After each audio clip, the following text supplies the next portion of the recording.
We're talking about some of the hard cases that get used as examples to try and advocate for broader abortion rights.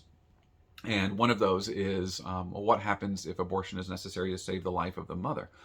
Well, just like we said in the last video about allowing abortion for cases of rape or incest, we need to have care and compassion for people who find themselves in this situation. But there's always a better way than taking an innocent life. In cases of when abortion might be necessary to save the life of the mother, the first thing I want to say about this is these are exceedingly rare. It's less than 1%. It's like a fraction of a percent of abortion cases in America fall under this category, and yet it's used to justify the most permissive of abortion laws. That being said, well, what happens if a mother's life is in danger? Well, one of two things will be true, regardless of the medical condition that we're talking about. One of two things will be true.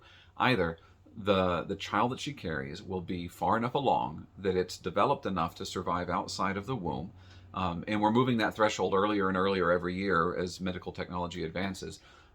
In which case, the moral thing to do is simply to deliver the child so that the mother can then receive the life-saving treatment that she needs without harm to the child.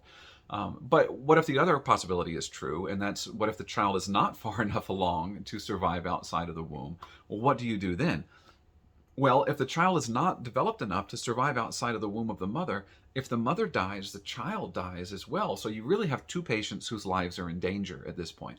And what would you expect any doctor to do if that doctor had two patients whose lives were in danger and they were only able to save one? Well, you save the one that you can, right? And in the case of a pregnant woman, if in the course of treating her and saving her life, if the child within her dies, that's very unfortunate. That's sad. It's a tragedy. That child deserves to be mourned. But that's not at all the same as an elective abortion where you're going in intentionally and willingly to end the life of a child. And we simply don't need permissive laws that allow for that, to allow for doctors to give mothers the life-saving treatment that they need.